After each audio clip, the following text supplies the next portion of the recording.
하나님 말씀을 찾겠습니다. 역대하 제14장입니다. 구약 성경 672페이지 또 673페이지에 있습니다. 역대하 14장 1절부터 5절까지만 보겠습니다. 역대하 14장 1절부터 5절까지 제가 봉독해 드리겠습니다. 14장 1절, 아비야가 그의 조상들과 함께 노음에 다윗성에 장사되고 그의 아들 아사가 대신하여 왕이 되니 그의 시대에 그의 땅이 10년 동안 평안하니라. 아사가 그의 하나님 여호와 보시기에 선과 정의를 행하여 이방 제단과 산당을 없애고 주상을 깨뜨리며 아세라상을 짓고 유다 사람에게 명하여 그 조상들의 하나님 여호와를 찾게 하며 그의 율법과 명령을 행하게 하고 또 유다 모든 성읍에서 산당과 태양상을 없애매 나라가 그 앞에서 평안함을 누리니라. 아멘. 오늘 전할 말씀은 찾으면 찾아오신다, 하나님을 찾으면 하나님이 찾아오신다, 이런 제목입니다. 오늘 찬송 우리 찬양대 제목이 주님의 축복이 있으리라, 이런 제목인데요, 이 축복은 하나님이 찾아오시면 그게 곧 우리의 축복입니다. 사람들은 다른 것을 자꾸 생각합니다. 뭐 사업이 잘 되거나 건강하거나 또 집안이 평안하거나 이렇게 이제 하나하나를 생각해서 축복이라 하는데, 예수 믿는 사람들의 가장 큰 축복은 하나님이 함께 하는 겁니다. 하나님이 함께 하면 건강도 우리 겁니다. 우리 하는 일도 잘 될 겁니다. 그래서 모든 복이 하나님의 은혜에 있으므로 하나님과 함께 하는 것이 가장 큰 축복이라고 생각이 됩니다. 아까 찬송 가사 중에서도, 찬양대 찬양 가사 중에서도 하나님 말씀과 능력이 함께 하는 것을 축복으로 그렇게 표현하는 것을 보았습니다. 하나님이 오셔서 그 능력과 함께 하는 것이 우리의 축복임을 알 수 있습니다. 지난주 신년 첫 주 말씀이 하나님으로 하여금 우리를 바라보시게 하라, 나를 바라보시게 하라, 이런 제목이었는데요, 하나님으로 하여금 나를 보시게 하라. 오늘 제목은 우리가 찾으면 찾아오신다, 그 비슷한 제목이 되겠죠. 하나님이 우리를 바라보시게 하면 우리가 주인공이 되고, 하나님이 찾아오시면 역시 우리가 이 새해의 주인공이 됩니다. 우리의 복이신 하나님을 찾아오시게 하는, 그래서 하나님 앞에 첫 출발부터 주인공이 되는 우리 모두가 되었으면 좋겠습니다. 오늘 본문에 읽었던 내용은 그 유다왕 아사에 관한 내용입니다. 아사 왕에 대한 내용인데, 아사가 유다왕으로 즉위하고 난 후에 1절을 보면 그의 땅이 10년 동안 평안했다고 그렇게 말합니다. 참 좋겠죠? 10년 동안 집안이 평안하고 교회가 평안하면 좋지 않겠습니까? 더 많으면 참 더 좋겠지만요. 왜 이렇게 10년 동안 평안했냐 하면 5절에도 나와 있네요. 나라가 그 앞에서 평안을 누리니라. 왜 이렇게 10년 동안 평안을 누렸냐 하면 6절에 평안을 누린 그 이유가 기록되어 있죠. 여호와께서 아사에게 평안을 주셨으므로 그 땅이 평안하여 여러 해 싸움이 없은지라, 그렇게 기록하고 있습니다. 그러니까 하나님이 평안을 주셨다는 거죠. 아사에게 하나님이 주셔야 평안할 수 있습니다. 우리도 하나님께서 평안을 주셔야 평안할 수 있습니다. 이 험난한 세상에 어디서 참된 평안을 찾을 수 있겠습니까? 하나님이 주셔야 참된 평안을 얻을 수가 있는데, 아사가 어떻게 하나님의 평안을 얻을 수 있었냐 하면 4절에 보면 평안을 얻을 수 있는 그 원인이 있죠. 유다 사람들에게 명하여 그 조상들의 하나님 여호와를 찾게 하며 하나님을 찾게 했다는 겁니다. 그래서 하나님이 찾아오셔서 만나 주신 겁니다. 오늘 본문 뒤에 15장 2절에 보면 하나님이 어떤 하나님인지를 설명하고 있는데, 거기에 보면 이런 말씀이 있습니다. 15장 2절 그 뒤에 있죠. 한번 읽어볼까요? 그가 나가서 아사를 맞아 이르되 아사와 및 유다와 베냐민의 무리들아, 내 말을 들으라. 너희가 여호와와 함께하면 여호와께서 너희와 함께 하실지라. 너희가 만일 그를 찾으면 그가 너희와 만나게 되시려니와. 이렇게 되어 있습니다. 그러니까 우리가 찾으면 하나님이 찾아오신다는 거죠. 그래서 아사가 평화를 누린 것은 그들이 백성과 함께 하나님을 찾았고, 그리고 하나님이 찾아오셔서 평안을 주셨기 때문에 아사가 평안하게 되었다고 그렇게 말합니다. 아사가 평안을 얻은 것은 하나님을 찾았기 때문이라고, 그래서 하나님이 찾아오셨기 때문이라고 말씀하는데, 그럼 아사가 하나님을 찾은 일이 뭐냐, 이걸 오늘 우리가 배우셔야 합니다. 아사가 하나님을 찾은 것은 3절에 나와 있죠. 이방 제단과 산당을 없애고 주상을 깨뜨리며 아세라상을 찍고, 또 5절에도 나와 있습니다.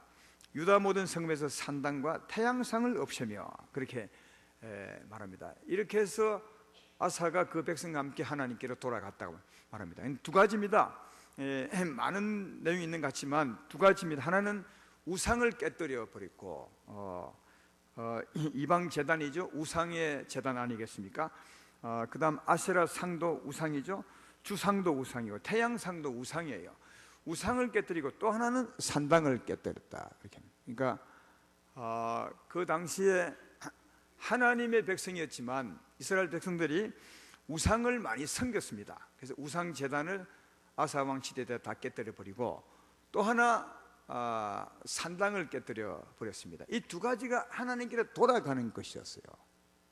이 두 가지를 아사와 그 백성들이 하며, 다시 말해 하나님께로 돌아가며 하나님이 찾아오셔서 평안을 주셨다, 그렇게 말씀하고 있습니다. 오늘 우리가 해야 될 일도 하나님을 찾는 건데, 우리도 찾으면 하나님이 찾아오시리라 믿습니다. 우리가 해야 될 일도 이 일이요, 우상을 깨뜨리고 또 산당을 깨뜨리는 것이 하나님을 찾아가는 겁니다. 그냥 하나님을 찾는다고 되는 것이 아닙니다. 하나님이 어디 계십니까? 이런 것이 아니라 아사와 그 백성이 한 것은 우상을 깨뜨리고 산당을 무너뜨렸던 것입니다. 그것이 곧 하나님을 찾는 것이었고, 하나님은 찾는 그들에게 찾아오셔서 평안을 주신 것을 볼 수가 있습니다. 그러므로 우리가 해야 될 일도 우상을 깨뜨리고 그 다음에 산당을 무너뜨려야 되는 겁니다. 이렇게 말하면 여러분 가운데 이렇게 속으로 질문하는 분이 계실 겁니다. 목사님, 지금 이 시대에 특별히 예수 믿는 사람이 우상을 섬기는 사람이 있습니까?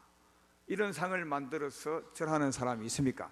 또 이런 산당에 찾아가는 사람이 있습니까? 없지 않습니까? 이렇게 이제 말할지 모르겠지만, 그래서 우상을 섬기는 사람이 없다고 말할지 모르겠지만, 성경은 우상을 섬기는 자가 많다고, 예수 믿는 우리들 중에도 우상을 섬기는 자가 많다고 그렇게 말하고, 산당을 섬기는 사람도 많다고 그렇게 말합니다. 오늘날 시대에 우리의 우상이 무엇인지, 또 산당이 무엇인지를 잘 한번 이해해보고 반드시 이 시간에 깨뜨려 버리고 하나님을 모시는 여러분 되기를 주의 이름으로 축원합니다.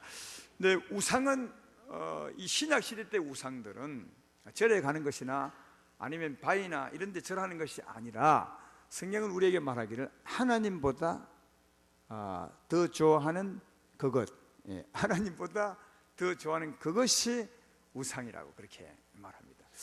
여러분이 이제 다 각자가 다르겠지만 이런 말씀 앞에 자신을 보아야 합니다. 내가 하나님보다 더 좋아하는 것이 무엇이냐, 그것이 무엇이냐는 거죠.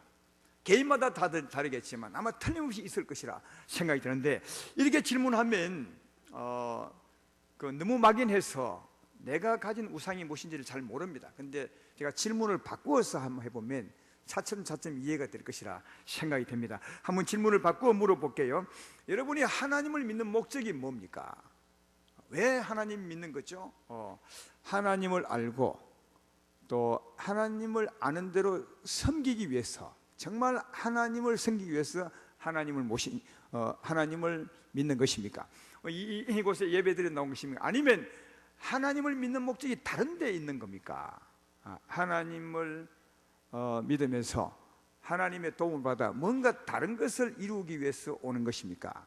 아니면 하나님을 알고 하나님을 섬기기 위해서 오시는 겁니까? 이렇게 물으면 조금은 되죠?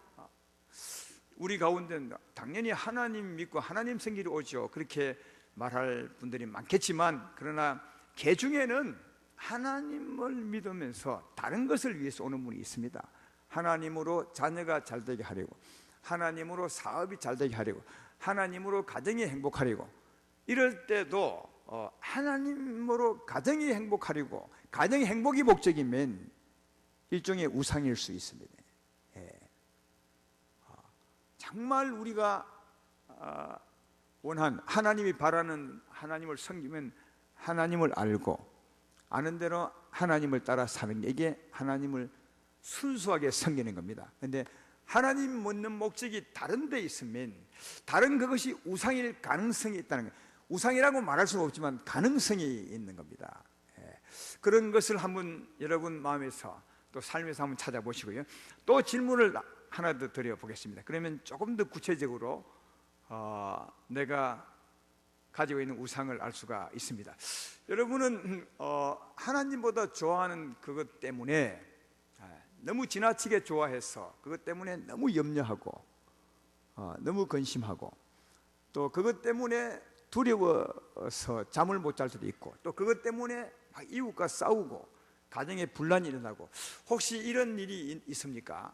그것 때문에 뭐 하나님보다 그것을 지나치게 좋아해서 그것 때문에 너무 염려하고, 그래서 늘 두려워 떨며 살고, 그것 때문에 싸우고, 늘 자나깨나 그놈이 생각나서 내 삶이 지배당하는 그것이 있으면 그것이 우상일 가능성이 참 많습니다.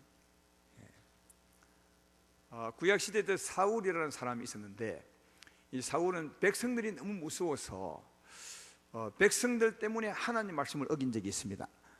사무엘상 15장에 보면 하나님께서 아말렉과 전쟁 중에 아말렉을 다 멸망시키라고 했습니다. 왕도, 어린 아이도, 여자도, 짐승도 전부 진멸하라고 했는데, 사울은 많은 것을 살렸습니다. 왕도 살리고 짐승 중에서도 좋은 걸 살렸는데, 왜 살린다고 뒤에 물어봤더니 백성이 무서워서 그랬대요. 왜 백성이 하나님보다 무서우냐?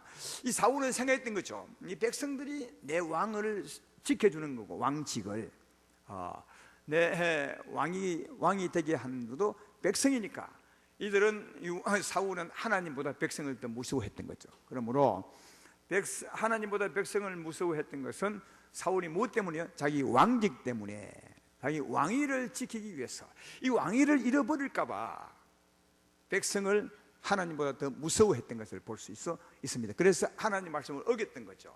이 사울에게는 무엇이 우상이었냐면 자기의 왕직이 우상이었던 것을 볼 수 있습니다. 애굽에서 구원받아 나왔던 이스라엘 백성들, 그들은 광야에서 주로 무엇 때문에 원망하며 살았냐면 입을 것, 먹을 것, 마실 것 때문에, 주로 먹고 마시는 것 때문에 잘 원망하며 살았습니다. 양식이 떨어지면 원망하고, 물이 떨어지면 싸우고 원망하고 불평하고, 모세와 그 지도자를 향해서 원망했던 걸 볼 수 있습니다. 그들은 먹을 것과 입을 것, 마실 것 때문에 늘 하나님 말씀을 어겼습니다. 하나님은 원망하지 마라, 하나님 믿음으로 평안하라 하는데 한시도 평안하지 못하고 원망하며 불평하며 살았습니다. 무엇 때문에? 먹을 것, 마실 것 때문에. 그래서 이들은 먹을 것, 마실 것이 하나님보다 더 좋아하는, 지나치게 좋아했던 이 먹을 것, 마실 것이 우상이었던 것을 볼 수가 있습니다. 우리 중에도 우리 삶을 들여다보면 이 이스라엘 백성들이 먹을 것, 마실 것 때문에 원망하며 불평했던 것처럼 우리 가운데도 이런 게 있을 수 있습니다. 돈 때문에, 재물 때문에 늘 싸우고 원망하고 불안하고, 또 자녀들 때문에 주일날 예배도 빠질 때가 많고, 또 사업 때문에 하나님께 나와서 예배 드리는 것보다 드리지 못할 때가 많고, 이럴 때 말이죠. 이것은 하나님보다 그걸 더 좋아하는 겁니다. 하나님 말씀을 어길 만큼 좋아하는 거죠. 이게 우상이라는 겁니다. 오늘날 우리 우상이다. 근데 좋아한다고 다 우상이 아닙니다. 다 좋아한다고 우상이 아니라 하나님보다 그걸 좋아함으로 하나님 말씀을 어길 만큼 좋아하는, 그게 우상이에요. 예를 들면 아브라함에게 독자 아들이 있었지 않습니까? 100세 때 난 아들이 있었습니다. 얼마나 아들이 좋겠습니까? 아브라함도 아들을 굉장히 좋아했어요. 그러나 아브라함은 아들보다 누구를 더 좋아했습니까? 하나님을 더 좋아했어요. 그러니까 좋아한다고 우상이 아니라 하나님보다 지나치게 좋아해서 하나님 말씀을 어길 만큼 좋은, 그게 우상이라는 거야. 좋은 게 우상이 아니라 좋아할 수 있죠. 재물도 우리가 좋아할 수 있잖아요. 자녀도 좋아할 수 있고. 좋아한다고 우상이 아니라, 그래서 잘못 이해해가지고 오늘부터 아들도 좋아 안 해야지, 돈도 좋아 안 해야지, 이렇게 생각하면 곤란합니다. 지나치게 하나님보다 좋아해서 하나님 말씀을 어길 만큼, 다시 말해 하나님을 떠날 만큼 좋아한 그것이 우상이라는 거죠. 아마 이렇게 보면 많지는 않겠지만 들어있을 것이라고 생각이 됩니다. 하나님 말씀을 떠날 만큼 그걸 좋아한다면 그건 복이 아니면 그건 우상입니다.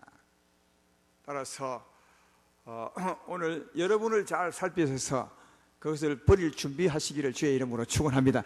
근데 성경의 하나님 말씀을 조금 더 깊이 들어가 보면 진짜 우상 숭배가 무엇인지를 다르게 설명해요. 골로새서 3장 5절에 보면 오늘날 우상 숭배에 대해서 이렇게 설명하죠. 그러므로 땅의 지체를 죽이라. 곧 음란과 부정과 사욕과 악한 정욕과 탐심이니 탐심은 우상 숭배니라. 그런 말이에요. 그러니까 하나님보다 좋아하는 아들이 우상 숭배라고 말하지 않고, 하나님보다 좋아하는 그 재물이 우상 숭배라고 하지 않고요, 그냥 탐심이 우상 숭배래요. 탐심, 탐하는 마음이 우상 숭배라고 성경은 기록하고 있습니다. 왜 탐심이 우상 숭배를 할까요? 이것은 하나님보다 좋아하는 그 근원을 따지고 있는 겁니다. 근원을 제가 다시 한번 물어보겠습니다. 우리가 하나님보다 좋아하는 그것을 좋아할 때 그게 진짜 그것이 좋아서 좋아하는 것이냐, 아니면 탐심 때문에 그걸 더 좋아하느냐, 한번 대답해 보시죠. 무슨 말인지 모르겠습니까? 설명 다시 해드려요. 우리가 하나님보다 그 무엇을 좋아할 때 그게 진짜 좋아서 그게 좋아하는지, 아니면 우리 마음에 탐심 때문에 그걸 하나님보다 좋아하는지. 탐심이 원인입니까? 그 물건이 좋아서 그걸 좋아하는 것입니까? 여러분 어디에 있습니까? 제가 보기에는 탐심 때문에 그걸 좋아합니다. 보통은요. 왜 그러냐면, 그런 것을 알 수 있냐면, 우리 마음에 탐심을 제버린다면, 탐심이 없다면 그래도 그것을 하나님보다 좋아할까요? 안 그렇다는 거예요. 우리 모두가, 아니 많은 분들이 경험했지 않습니까? 전에는 신앙이 좀 부족하고 또 예수님을 믿지 않을 때는 탐심으로 가득했죠. 그때는 하나님보다 그놈이 좋았어요. 그놈이라 해서 미안하지만. 근데 어느 날 예수 믿고 말이죠, 조금 신앙이 내가 성장할 때 탐심이 내 마음에 자리해졌어요. 하나님의 은혜로 깨끗한 마음이 되죠. 그때는 그거보다 하나님을 좋아하더라고요. 이걸 보면 탐심이 문제구나. 하나님보다 다른 것을 좋아할 때 그게 좋아서 좋은 것이 아니라 탐심 때문에 그것을 하나님보다 좋아하는구나, 이걸 알 수가 있는 거예요. 그러니까 우상숭배의 진짜 근원은 탐심이라는 거예요. 또 우상숭배의 그 근원을 한번 따져봐도 이 탐심이 우상숭배임을 알 수 있는 것은, 탐심이 문제임을 알 수 있는 것은 이런 겁니다.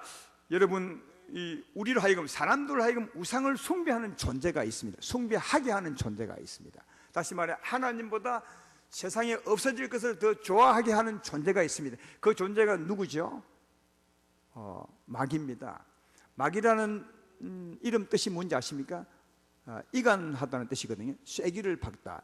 누구와 누구를 사이를 이간하겠습니까? 하나님과 하나님의 사람 사이를 이간시키는 겁니다. 이간시킬 때 가장 좋은 방법이 뭐냐 하면 하나님보다 다른 것을 더 좋아하게 만드는 거죠.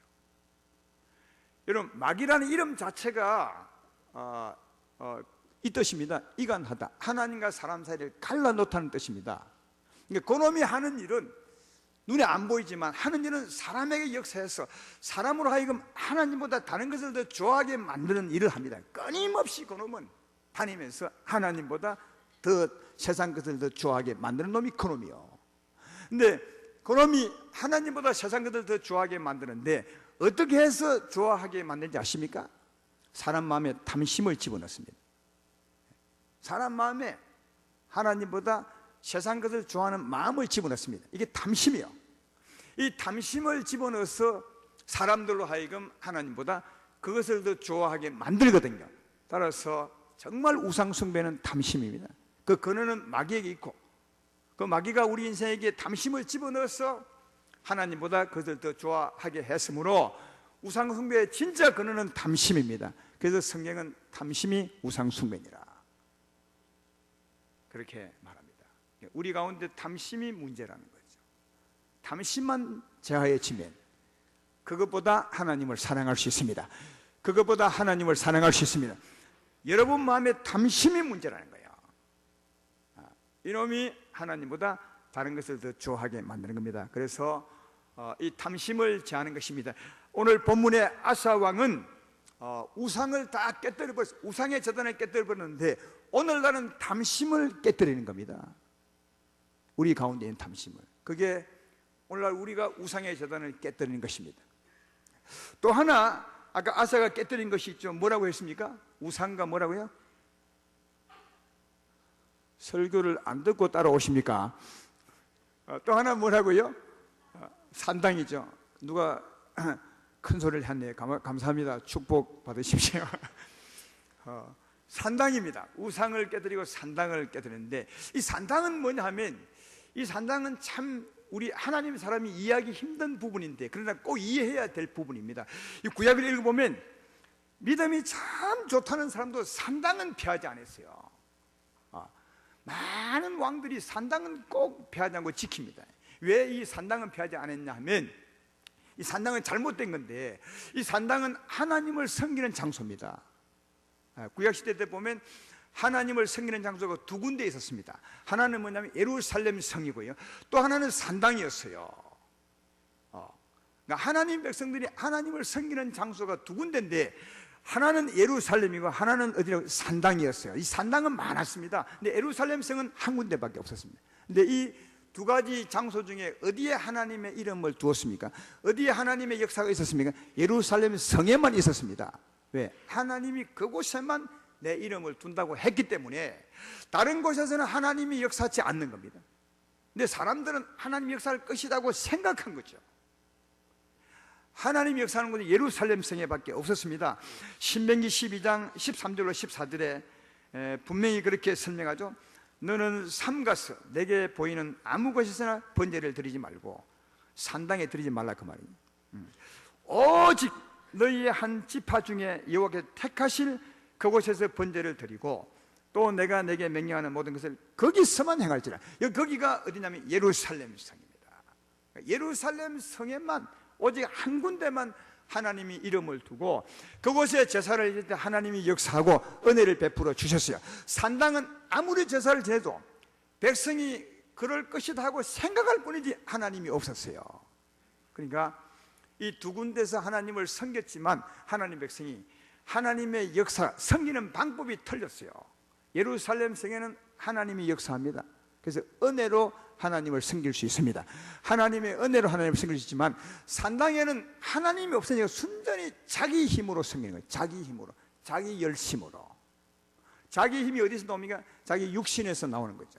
육신의 힘으로, 육체의 힘으로 하나님을 섬기는 것이 산당이에요. 그래서 하나님은 산당을 싫어했다는 거예요.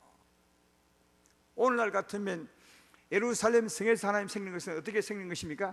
하나님의 은혜로 섬기는 것이니까 성령의 은혜로 하나님의 능력으로 사는 겁니다. 하나님의 능력으로 사는 것입니다. 이게 하나님의 은혜로 사는 겁니다. 하나님의 성령이 우리 마음에 임하시고 하나님의 사랑이 우리 마음에 임하시고 하나님의 거룩한 능력이 우리에게 임하시면 우리가 하나님 말씀을 따라 살 수 있습니다. 사랑할 수 있고 평안할 수 있고 의롭게 살 수가 있습니다. 예루살렘에서 하나님을 섬기는 모습은 그런 삶이었다면 산당에서 하나님을 섬긴 것은 오늘날 순전히 하나님 은혜는 없이 내 열심으로 내 힘으로 사는 거예요. 세상 사람들이 나름대로 착하게 살고 나름대로 선하게 살듯이 예수 믿은 우리들도 세상 사람들이 선하게 사는 그것대로 교회에 와서도 순전히 하나님의 은혜 없이 내 힘으로 내 열심으로 살죠. 그러면 그 열심은 며칠 못 가요. 조금 하다가 불평합니다. 왜 나만 청소하나 매일? 교구 성도님이 몇 명인데 왜 나만 매일 청소하나? 다른 사람은 어디 가서 이렇게 불평하기 시작합니다. 그리고 그 불평은 나중에 원망으로 이어지고요, 막 교회의 갈등으로 이어지게 돼요. 그건 자기 힘으로 지금 봉사하는 겁니다. 그런 경우가 굉장히 많습니다. 근데 겉으로 보면 산당에도 하나님을 섬기고 예루살렘 성에도 하나님을 섬기고 섬기는 것은 똑같은 것처럼 보이지만 전혀 다른 거예요. 지금 우리도 마찬가지죠.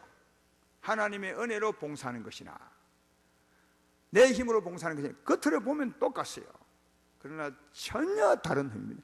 한 사람 안에는 하나님의 성령의 은혜가 흐르고 있고 한 사람은 자기 힘이, 자기 의의가 있는 것입니다. 전혀 다르죠.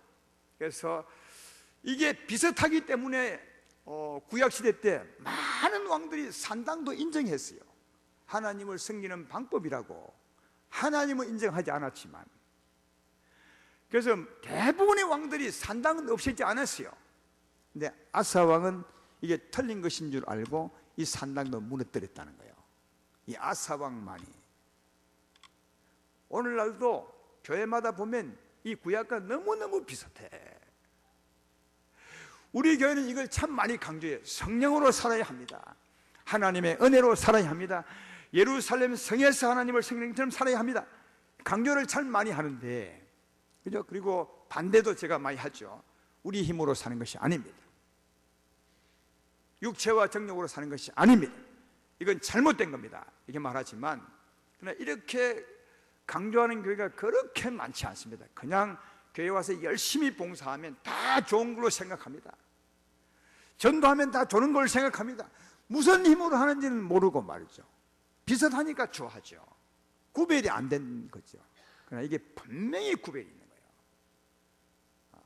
은혜로 살면 하나님이 기뻐하지만 우리 육신으로 살면 점점점 원망하고 불평하고 떠나가게 되는 거죠. 잘못된 거죠. 그래서 여기 산당을 무너뜨렸다는 말은 오늘날 뭘 무너뜨리는 것입니까? 우리의 육체를 무너뜨리는 겁니다. 아사가 산당을 무너뜨리는데 그건 오늘날 우리 육신을 무너뜨리는 겁니다. 육신을 폐하는 거죠. 그러니까 제가 오늘 지금까지 말씀을 정리해 보면 아사가 하나님께로 돌아가기 위해서 두 가지를 무너뜨렸는데 하나는 우상을 무너뜨렸고요, 하나는 뭘요? 산당을 무너뜨렸어요. 이건 오늘날 뭐라고요? 산당은 우리 육신을 무너뜨린 것이고 또 우상은 뭐라고요? 탐심을 무너뜨린 거죠. 정욕을 무너뜨린 것이거든요. 육체와 정욕을 무너뜨린 겁니다. 아사가 우상과 산당을 무너뜨린 것은 오늘날 우리들은 우리 육신과 정욕을 무너뜨린 것입니다. 육신과 탐심을 무너뜨린 것입니다. 제 말 이해되면 아멘 합시다. 그러면 육신과 육신과 이 정욕, 탐심을 어떻게 무너뜨려요? 여러분, 이게 무너뜨린 것이 우리의 신앙입니다.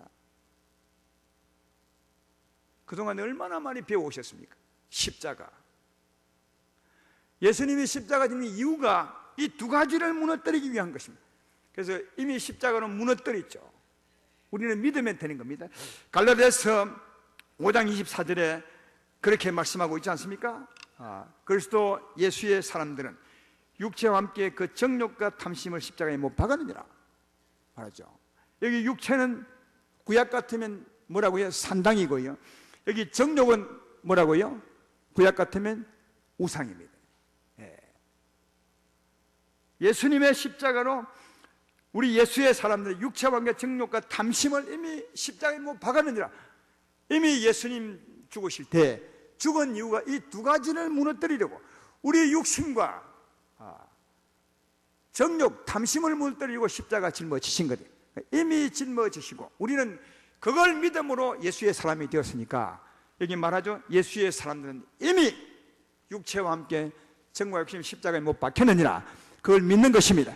이미 우상과 산당이 무너졌음을 믿는 것입니다. 육체와 정욕이 무너졌음을 믿는 것입니다. 이걸 믿을 때 산당이 무너지고 우상이 무너지는 겁니다. 우리 안에 탐심이 무너지고 산당이 무너지는 것입니다. 제 말 이해되면 아멘 합시다. 그래서 아사가 무너뜨리고 돌아갔다는 말은 이렇게 산 것을 먼저는 회개하고 믿고 나간 거죠. 이걸 회개해야 되는 거죠. 무엇을요? 그동안 하나님보다 세상 것을 좋아하는 마음, 그 탐심 때문에 얼마나 많이 곁길로 갔는지 몰라요. 하나님보다 세상 것을 좋아하는 그것 때문에 아까도 말했지만 얼마나 원망하며 산 일이 많아요. 두려워 떨고 하나님보다 그것 때문에 이웃과 싸우고 하나님보다 그것을 지나치게 좋아해서 늘 불안하고 초조하고 싸우고 두려워 떨며 살았죠. 이게 결국은 그 탐심 때문에, 우상 숭배 때문에 하나님을 멀리 떠났고요. 또 한 가지 잘못된 것은 우리의 힘으로 사는 거죠. 은혜로 살지 않고 이 힘으로 살니까 처음에는 열심히 하는 것 같지만 점점 원망과 불평하게 되고 또 시들어 넘어지게 될 때가 참으로 많았습니다. 따라서 구약시대에 우상 숭배하고 산당을 섬겼던 것처럼, 그것이 하나님 앞에 죄가 되어 멀리 떠났던 것처럼, 오늘날 우리들도 탐심으로 살았던 그 삶을 진심으로 뉘우치고, 또 내 힘으로 살았던 그 삶을 진심으로 뉘우치고, 그 다음 어떻게 한다고요? 십자가로 무너뜨리는 거죠. 주여, 내게 있었던 산당 또 우상 숭배, 내가 십자가로 이미 무너졌음을 믿습니다. 예수와 함께 이미 무너졌음을 믿습니다. 육체와 정욕이 이미 무너졌음을 믿습니다. 이렇게 믿게 될 때 이것이 하나님께로 돌아가는 거라는 거죠. 하나님께로 돌아가는 것입니다. 하나님께 돌아갈 때 오늘 어떤 일이 있었습니까? 하나님이 찾아오셨죠. 오셔서 그들에게 평안을 주었습니다. 여러분, 하나님은 평안의 하나님이시며 사랑의 하나님이시기도 하고, 하나님은 평안의 하나님이시죠. 돌아가면 하나님이 오시거든요. 오신 하나님이 평안이시니까 아사가 돌아가며 오신 하나님으로 말미암아 평안을 얻었다고 그렇게 말씀합니다. 아까 그렇게 살았던 삶을 진심으로 뉘우치고 십자가 믿음으로 우상과 산당을 깨뜨려 버리고 육체와 정욕을 무너뜨리고 우리 주님 앞에 나가면 하나님이 성령으로 찾아올 줄로 믿습니다. 성령으로 역사할 줄로 믿습니다. 그 하나님이 평안의 하나님이시니까 평안하게 된 거죠. 하나님께 돌아감으로 찾아오신 하나님으로 평안하시기를 주의 이름으로 축원합니다. 그런데 이 하나님이 오셔서 평안을 주시고 난 후에 아삭한 일이 두 가지가 있어요. 오늘 본문 뒤에 보면 한번 볼까요? 6절에 보면 어떤 일을 하나 하냐면 6절에 보면 여호와께서 아사에게 평안을 주셨으므로 그 땅에 평안하여 여러 해 싸움이 없은지라 그가 견고한 성읍들을 유다에 건축하니라.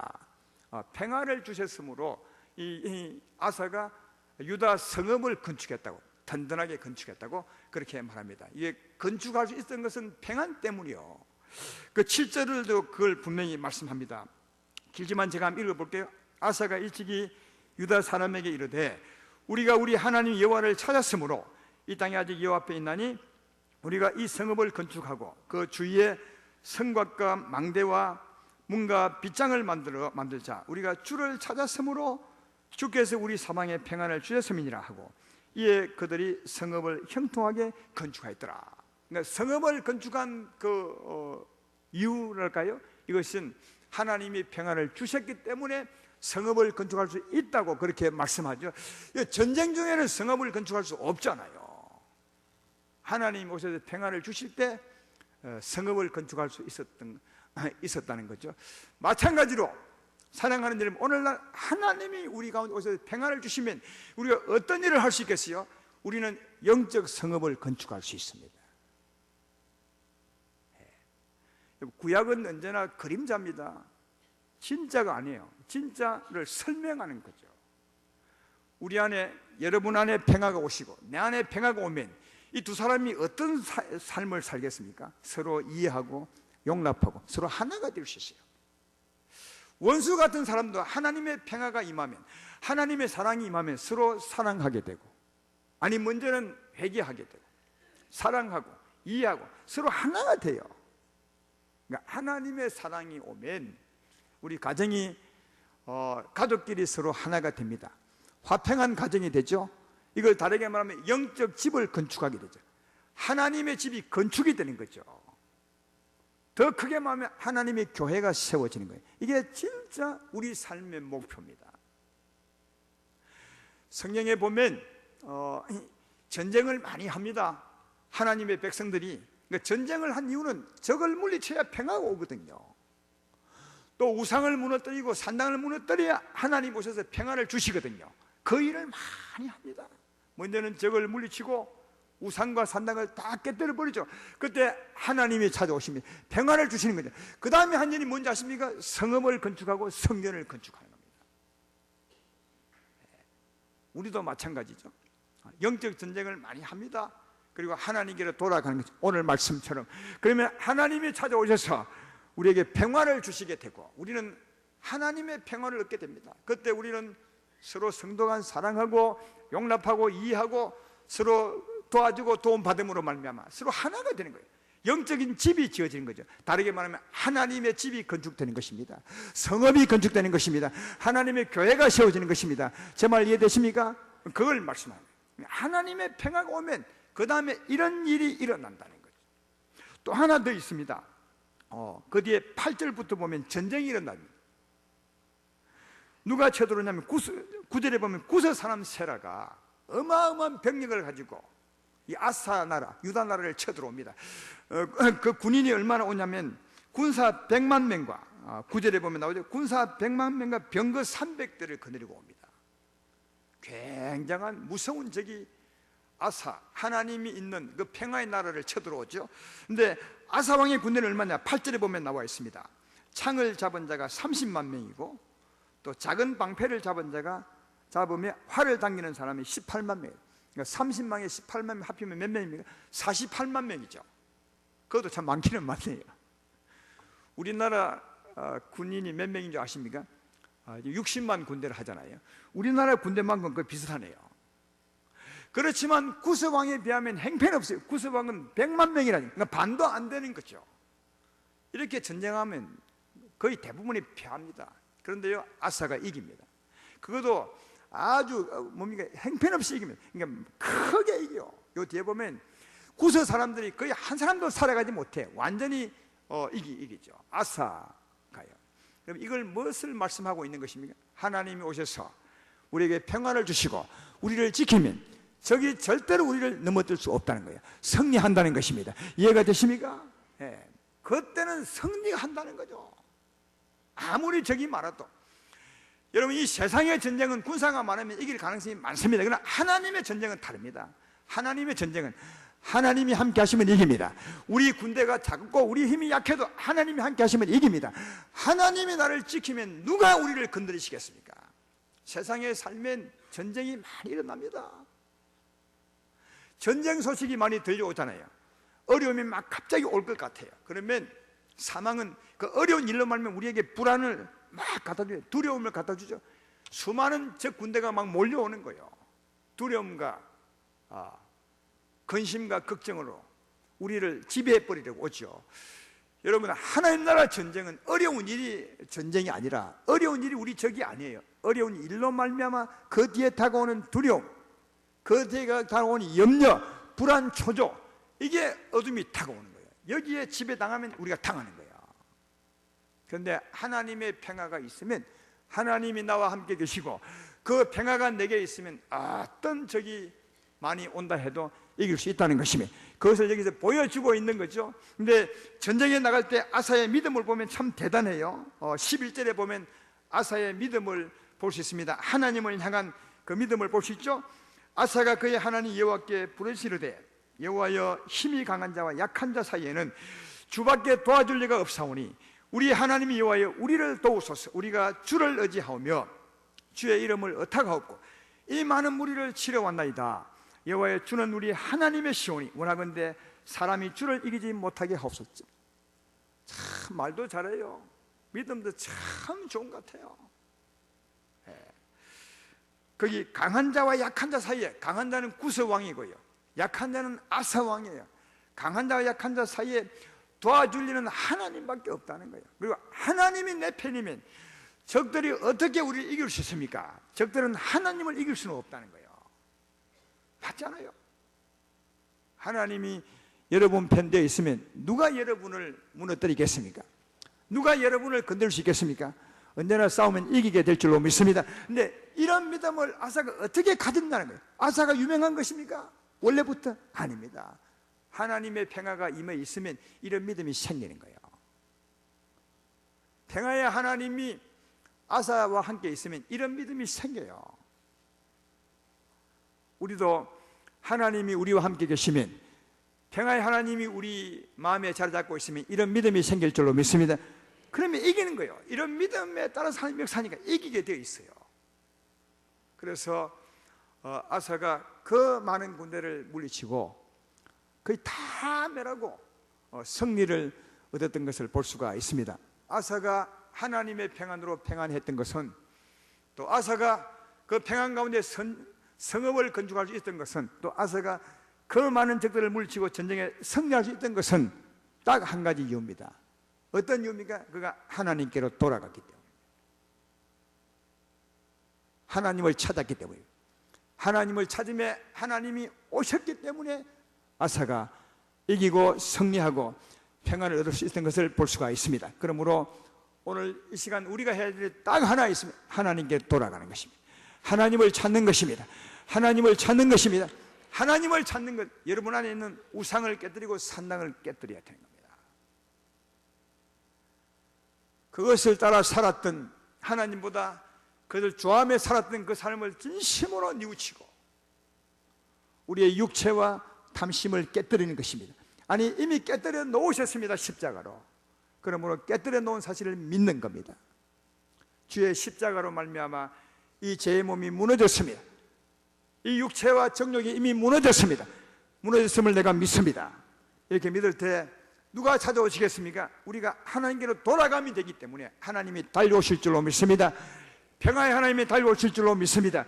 능력의 하나님이 달려올 줄로 믿습니다. 그러면 우리의 삶은 형통할 수 있습니다. 평안하고 자유하고 승리할 수가 있습니다. 이게 우리의 축복입니다. 오신 하나님이 여러분의 힘과 여러분의 도움이 될 줄로 믿습니다. 우리가 찾음으로 하나님이 찾아오시게 하시사 찾아오신 하나님으로 살아가는 여러분 되기를 주의 이름으로 축원합니다.